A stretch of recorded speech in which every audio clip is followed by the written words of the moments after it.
दोस्तों, मेरा नाम राशिद ज़हीर है। केंद्र सरकार सुप्रीम कोर्ट चली गई। क्यों? ईडी का कार्यकाल बढ़ाना है।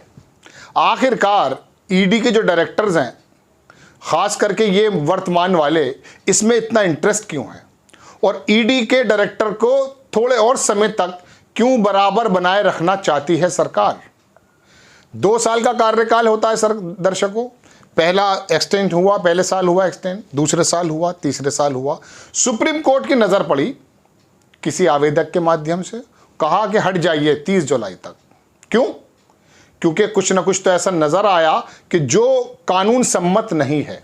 आपको मैं खबर की शुरुआत करके बताता हूँ और थोड़ा सा ये भी बताऊंगा कि इस ईडी की वजह से आज ही जब आप मेरी खबर सुन रहे हैं, उद्धव ठाकरे, वही उद्धव ठाकरे महाराष्ट्र के मुख्यमंत्री जो थे, उन्होंने कहा है कि जो एनडीए का गठबंधन है उसके अंदर सबसे 3 मजबूत दल हैं, ईडी, सीबीआई और आईटी। ये दोनों खबरें एक दूसरे से कैसे मुनहमिक हैं, कैसे जुड़ी हुई हैं, ये भी आपको बताने के लिए हाजिर हुआ।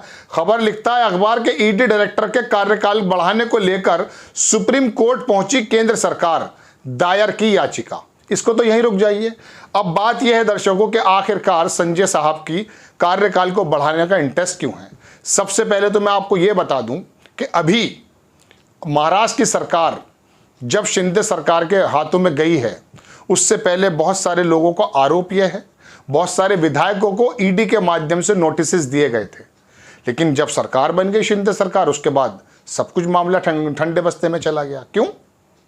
वजह उसकी यह है, विपक्षियों का आरोप है कि ईडी दरअसल सरकार को बनाने का और बिगाड़ने का काम कर रही है।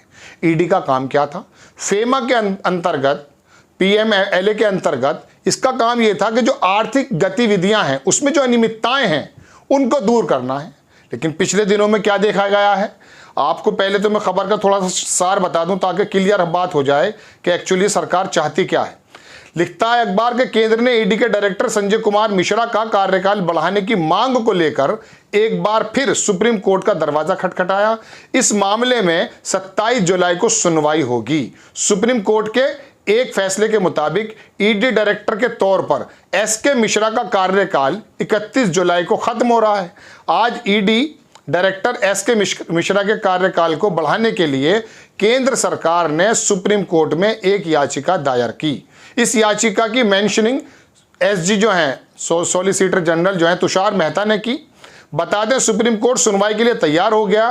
कल, यानी आज जो मेरी खबर आप सुन रहे हैं, कल को 27 जुलाई को इस मामले में 3:30 बजे सुनवाई होगी।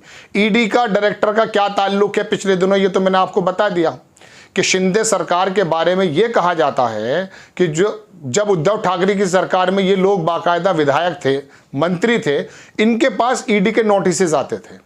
लेकिन जैसे शिंदे सरकार बनी, वो तमाम लोग टूट करके उद्धव ठाकरे से गए और वो सब शांत पड़ा है। महाराष्ट्र की एक बात मुझे और याद आती है, वहाँ के जो अनिल देशमुख थे, जानते हैं दर्शकों, 100 करोड़ रुपए का उनके ऊपर बताया गया कि अनियमितता का पूरा मामला है। 4.5 करोड़ रुपए की जो है इन्वेस्टिगेशन हुई, 1 करोड़ रुपया साबित हुआ। ईडी का अगर आप कन्विक्शन रेट देखेंगे तो वो आधे से भी, 1 से भी आधा है। और एक चीज़ मैं आपको दिखाना चाहता था जो मैंने स्पेशली आपके लिए निकाली। आप देखेंगे दर्शकों के, आपकी स्क्रीन पर एक चीज़ लगाना चाहता हूं कि 2004 से लेके 2014 तक ईडी की एक्टिविटीज़ क्या थी और उसके बाद अचानक इसको कैसे बूस्ट कर दिया गया, किस प्रकार से सिंकारा पिला दिया गया कि ये अचानक बहुत तेज़ी से ऐसा काम करने लगी कि हमें आपको भी ऐसा लगने लगा होगा कि जैसे हम एफबी और दुनिया की जो बड़ी बड़ी संस्थाएं हैं उनको देख रहे हैं। एक स्क्रीन पर, आपकी स्क्रीन पर एक शॉट लगाता हूं मैं। 2004 से लेकर 2014 के बीच जो रेड हुई हैं ईडी की, वो मालूम है कितनी है दर्शकों? कितने रुपए का जो प्रॉपर्टी, उसके 112 रेड हुई और इसके अंदर जो प्रॉपर्टी अटैच हुई है 5346 करोड़। समझ गए? यानी कि मनमोहन सिंह का जो कार्यकाल था 2004 से लेकर 2014 तक, ईडी की रेड हुई 112 और इसके अंदर प्रॉपर्टी अटैच हुई 5346 करोड़।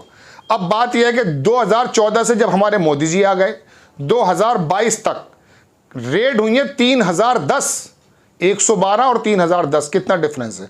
और इसके अंदर टोटल अटैचमेंट किया गया 99,356 करोड़ रुपए का।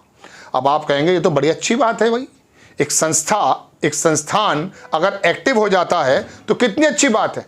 लेकिन इसके बारे में आप जानकर हैरान तब होंगे कि जब आपको यह मालूम पड़ेगा कि मनमोहन सिंह की सरकार के अंदर जो मनमोहन सरकार में कार्यकाल में मंत्री थे, उनके लीडर्स थे, उनके खिलाफ कितनी हुई हैं, और जब पीएम नरेंद्र मोदी जी सरकार में आ गए तब कितनी हुई हैं।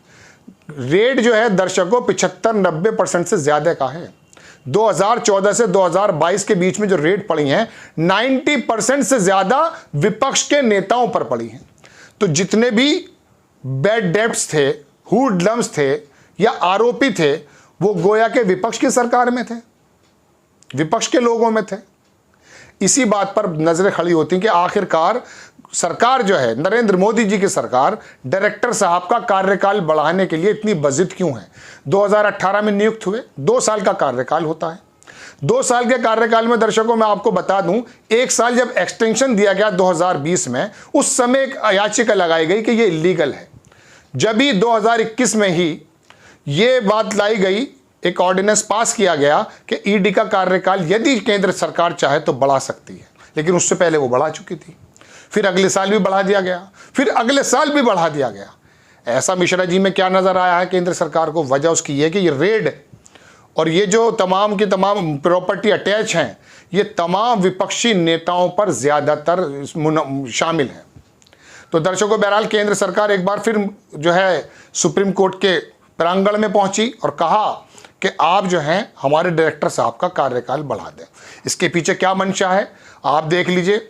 नेशनल हेराल्ड की जो है रिपोर्ट्स आई हैं, तमाम चीज़ें हैं, और अभिषेक बनर्जी, ममता बनर्जी के जो भतीजे हैं, और ईडी मैंने आपको बताया शिंदे सरकार, और तमाम ये चीज़ें जो हैं, ये एक ऐसी चीज़ें हैं कि इन लोगों के खिलाफ कार्रवाई करने में सोनिया गांधी को बुलाना हो पूछताछ के लिए, राहुल गांधी को बुलाना हो पूछताछ के लिए, ममता बनर्जी के रिश्तेदारों को बुलाना हो पूछताछ के लिए, ये तमाम चीज़ें दर्शकों ये बात को दर्शाती हैं कि ईडी किस प्रकार से काम कर रही है और विपक्ष की उस आरोप में कितना दम है कि वो ये कहते हैं कि एनडीए के अंदर 3 मजबूत दल हैं, एक ईडी, एक सीबीआई और एक आईटी।